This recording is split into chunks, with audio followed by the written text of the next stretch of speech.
Hello नमस्कार दोस्तों, स्वागत है आप सबका फिर से एक नई वीडियो में। तो दोस्तों आज की इस वीडियो में मैं आप लोगों के लिए उत्तर प्रदेश सामान्य ज्ञान से 25 बहुत ही महत्वपूर्ण प्रश्न लेकर आया हूं, जो आपकी एग्ज़ाम की दृष्टि से बहुत ही ज़्यादा महत्वपूर्ण प्रश्न हैं। और अगर आप यूपी पुलिस कांस्टेबल की परीक्षा देने जा रहे हो तो आपको ये 25 प्रश्न ज़रूर पता होने चाहिए। इसलिए आप लोग इस वीडियो को पूरा ज़रूर देखना, क्योंकि आप लोगों के लिए यह वीडियो बहुत ही ज़्यादा महत्वपूर्ण होने वाली है। तो चलिए हम इस वीडियो को शुरू करते हैं।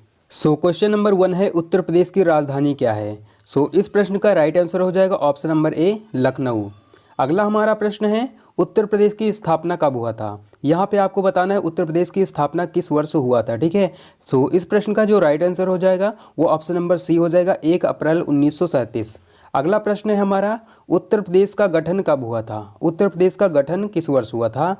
इस प्रश्न का जो राइट आंसर हो जाएगा वो ऑप्शन नंबर ए हो जाएगा, 1 नवंबर 1956। याद रखना है कि उत्तर प्रदेश की स्थापना 1 अप्रैल 1937 को हुआ था और उत्तर प्रदेश के गठन जो हुआ था वो 1 नवंबर 1956 को हुआ था। अब हम चलते हैं अगले प्रश्न पर। हमारा जो अगला प्रश्न है वो है, उत्तर प्रदेश का क्षेत्रफल कितना है, ठीक है। यहाँ पे आपको बताना है कि उत्तर प्रदेश का क्षेत्रफल कितना है। इस प्रश्न का राइट आंसर हो जाएगा ऑप्शन नंबर ए, 2,40,928 वर्ग किलोमीटर। याद रखना है कि उत्तर प्रदेश का क्षेत्रफल 2,40,928 वर्ग किलोमीटर है। और यहाँ पे जो ऑप्शन नंबर बी है, ये बात करते हैं हम, ये जो है संपूर्ण भारत का, यानी कि भारत का अगर हम पूछते हैं कि भारत का कुल क्षेत्रफल कितना है तो आपको बताना है 32,87,263 वर्ग किलोमीटर है। याद रखना है कि भारत का क्षेत्रफल 32,87,263 वर्ग किलोमीटर है और उत्तर प्रदेश का क्षेत्रफल 2,40,928 वर्ग किलोमीटर है। अगला प्रश्न है हमारा, उत्तर प्रदेश में कुल कितने ज़िले हैं। यहाँ पे आपको बताना है कि उत्तर प्रदेश में ज़िलों की संख्या कितना है। इस प्रश्न का राइट आंसर हो जाएगा ऑप्शन नंबर सी, 75 ज़िले। याद रखना है कि उत्तर प्रदेश में कुल जो है 75 ज़िले हैं, ठीक है। अगला हमारा प्रश्न है, उत्तर प्रदेश में कुल कितने मंडल हैं। यहाँ पे आपको बताना है कि उत्तर प्रदेश में मंडलों की संख्या कितनी है, ठीक है। तो इसका जो राइट आंसर हो जाएगा वो ऑप्शन नंबर डी हो जाएगा, 18 मंडल, ठीक है। यहाँ पे जो राइट आंसर होगा वो हो जाएगा ऑप्शन नंबर डी, 18 मंडल। अब हम बात करते हैं, अगर मैं पूछूं कि भारत में जो है कुल कितने मंडल है, ये तो उत्तर प्रदेश का हो जाएगा। अगर भारत का पूछे तो भारत में जो है कुल जो है 70 मंडल है, ठीक है। आपको क्या बताना है कि भारत में 70 मंडल है, ठीक है। और 18 मंडलों के अंतर्गत ही जो है आपके 75 जिले आते हैं। 18 मंडल में आपके 75 जिले आएंगे, ठीक है।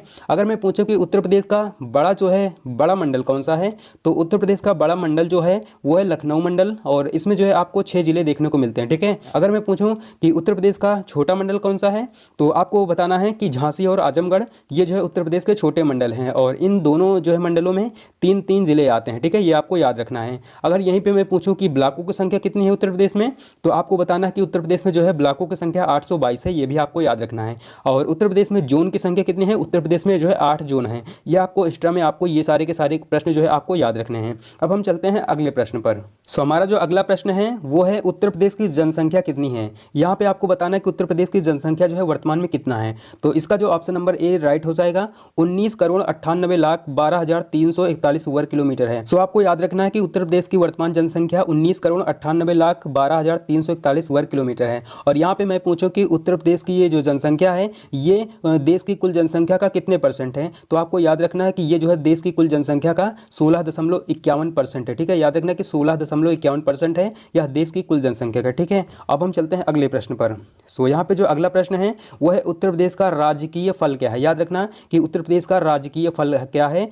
इस प्रश्न का जो राइट आंसर हो जाएगा वो ऑप्शन नंबर ए हो जाएगा, आम, ठीक है। याद रखना कि उत्तर प्रदेश का राजकीय फल क्या है, आम है। अगर राष्ट्रीय फल भी पूछेगा तब भी आम होगा, चाहे वो राजकीय पूछे चाहे राष्ट्रीय पूछे। याद रखना कि वो जो है इसका राइट आंसर दोनों का ए हो जाएगा, आम, ठीक है। तो हमारा जो अगला प्रश्न है वो है, उत्तर प्रदेश का राजकीय वृक्ष क्या है, ठीक है। उत्तर प्रदेश का राजकीय वृक्ष है इस प्रश्न का राइट आंसर हो जाएगा ऑप्शन नंबर बी, अशोक। याद रखना है कि उत्तर प्रदेश का राजकीय वृक्ष अशोक है, ठीक है। अगला हमारा प्रश्न है, उत्तर प्रदेश की मिठाई क्या है, ठीक है। आपको यहाँ पे बताना है कि उत्तर प्रदेश की मिठाई क्या है। इस प्रश्न का राइट आंसर हो जाएगा ऑप्शन नंबर डी, जलेबी, ठीक है। अगला हमारा प्रश्न है, उत्तर प्रदेश को पूर्व में किस नाम से जाना जाता था। ये भी जो है बहुत ही इंपॉर्टेंट क्वेश्चन है कि उत्तर प्रदेश को पूर्व में यानी पहले किस नाम से जाना जाता था, यह आपको यहाँ पे बताना है। इस प्रश्न का राइट आंसर हो जाएगा option number A, United province, ये आपको याद रखना है। अगला हमारा प्रश्न है, उत्तर प्रदेश में नागों का प्रधान केंद्र कौन सा था। ठीक है, यहाँ पे आपको बताना है उत्तर प्रदेश में नागों का प्रधान केंद्र जो है क्या था। सो इस प्रश्न का राइट आंसर हो जाएगा ऑप्शन नंबर डी, मथुरा। ये आपको याद रखना है। अगला हमारा प्रश्न है क्वेश्चन नंबर 13 है, उत्तर प्रदेश राज्य एक्ट पर गवर्नर जनरल द्वारा कब हस्ताक्षर किए गए थे। ठीक है, सो इस प्रश्न का राइट आंसर हो जाएगा ऑप्शन नंबर ए, 7 दिसंबर 1947। हमारा जो अगला प्रश्न है, उत्तर प्रदेश पंचायत राज संशोधन अधिनियम कब पारित किया गया था। ठीक है, इसका जो राइट आंसर हो जाएगा वो हो जाएगा ऑप्शन नंबर बी, 1994 में। याद रखना है। अब हमारा जो अगला प्रश्न है वो है, उत्तर प्रदेश के राज्यपाल का नाम बताइए। ठीक है, ये आपको याद होना चाहिए। मुख्यमंत्री और यानी कि सीएम, मुख्यमंत्री और राज्यपाल तो आपको सभी के सभी राज्यों को जो है याद ही होना चाहिए। सो इस प्रश्न का आप जो है बताइए कि इसका जो है राइट आंसर क्या हो जाएगा। सो इसका जो करेक्ट आंसर हो जाएगा वो ऑप्शन नंबर ए हो जाएगा, राम नाईक। ठीक है, याद रखना कि उत्तर प्रदेश का जो राज्यपाल है वो है राम नाईक। नेक्स्ट हमारा क्वेश्चन है, उत्तर प्रदेश में मुख्यमंत्री पद पर सबसे अधिक समय तक रहने वाले व्यक्ति का नाम बताइए। यहाँ पे ये बताना है कि उत्तर प्रदेश में मुख्यमंत्री यानी सीएम के पद पर सबसे अधिक समय तक कौन व्यक्ति जो है रहे थे। ठीक है, ये आपको यहाँ पे ये जो है क्वेश्चन बताना है। सो इसका जो राइट आंसर हो जाएगा option number A, Govind Vallabh Pant. ये आपको याद रखना है। नेक्स्ट क्वेश्चन है हमारा, उत्तर प्रदेश में सबसे अल्प समय तक कौन मुख्यमंत्री के पद पर रहे हैं। ठीक है, सबसे अल्प समय तक यानी कि सबसे कम समय तक कौन व्यक्ति है जो कि मुख्यमंत्री के पद पर रहा है सबसे कम समय तक। सो इस प्रश्न का राइट आंसर हो जाएगा ऑप्शन नंबर सी, त्रिभुवन नारायण सिंह। याद रखना है। ठीक है, अगला प्रश्न है हमारा, उत्तर प्रदेश मुख्यमंत्री की नियुक्ति कौन करता है। ठीक है, सीएम की नियुक्ति कौन करता है। सो इस प्रश्न का राइट आंसर हो जाएगा ऑप्शन नंबर डी। याद रखना कि उत्तर प्रदेश मुख्यमंत्री की नियुक्ति राज्यपाल करता है। ठीक है, नेक्स्ट हमारा क्वेश्चन है, उत्तर प्रदेश में राज्यपाल की नियुक्ति कौन करता है। ठीक है, ये आपको बताना है कि उत्तर प्रदेश में राज्यपाल की नियुक्ति कौन करता है। सो इसका जो राइट आंसर हो जाएगा ऑप्शन नंबर डी हो जाएगा, राष्ट्रपति। अगला हमारा प्रश्न है, उत्तर प्रदेश में स्थानीय स्वायत्त शासन का ढांचा किस प्रकार का है। सो यहाँ पे आपको बताना है उत्तर प्रदेश में स्थानीय स्वायत्त शासन का ढांचा किस प्रकार का है। सो इस प्रश्न का जो राइट आंसर हो जाएगा वो ऑप्शन नंबर सी हो जाएगा, त्रिस्तरीय। ये आपको याद रखना है। अगला हमारा प्रश्न है, उत्तर प्रदेश में विधानसभा को भंग करने का अधिकार किसे है। याद रखना यहाँ पे विधानसभा को भंग करने का अधिकार किसको है। सो इसका जो राइट आंसर हो जाएगा वो ऑप्शन नंबर ए हो जाएगा। याद रखना, राज्यपाल को। अगला हमारा प्रश्न है, अशोक द्वारा निर्मित भारत का राज चिन्ह सिंह स्तंभ उत्तर प्रदेश में कहाँ पर है। ये आपको ये चीज़ बताना है। सो ये प्रश्न यहाँ पे जो है बहुत ही इंपॉर्टेंट जो है बन जाता है। एक यहाँ पे प्रश्न ये भी पूछा जा सकता है कि अशोक द्वारा निर्मित भारत का राज चिन्ह क्या है। यहाँ पे पूछ सकता है कि भारत का राज चिन्ह क्या है, तो आपको बताना है सिंह स्तंभ। ठीक है, तो इस प्रश्न का जो राइट आंसर हो जाएगा ऑप्शन नंबर डी हो जाएगा, सारनाथ। याद रखना है।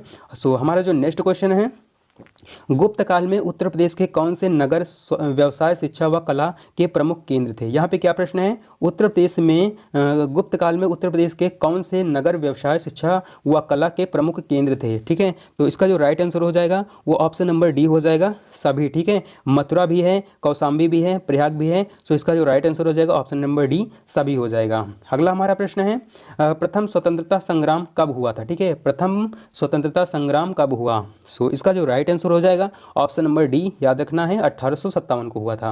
अगला हमारा प्रश्न है, विश्व प्रसिद्ध ताजमहल उत्तर प्रदेश के किस नगर में स्थित है। ठीक है, याद रखना है कि विश्व प्रसिद्ध ताजमहल उत्तर प्रदेश के किस राज्य में, किस नगर में स्थित है। सो इसका जो राइट आंसर हो जाएगा ऑप्शन नंबर सी, आगरा में हो जाएगा। सो ये सभी के सभी प्रश्न बहुत ही ज़्यादा इंपॉर्टेंट है। तो इस वीडियो में बस इतना ही, और आप लोगों का इन 25 प्रश्नों में स्कोर क्या था आप कमेंट बॉक्स में ज़रूर बताइएगा। और अगर आपको यह वीडियो पसंद आई तो वीडियो को लाइक कीजिए, कमेंट कीजिए और शेयर कीजिए। और ऐसे ही वीडियो देखने के लिए आप हमारे चैनल को सब्सक्राइब करके बेल आइकन को ऑल पर सेलेक्ट कर लीजिए, क्योंकि मैं आप लोगों के लिए डेली ऐसे ही वीडियो लाते रहता हूं। और आप अपने किसी भी एग्जाम को बेहतर बनाने के लिए वेरी इंपॉर्टेंट टॉपिक को ट्रिक से याद करना चाहते हो तो आप स्क्रीन पर दिए हुए वीडियो पर क्लिक कीजिए, मैं आपको वहीं पर मिलता हूँ।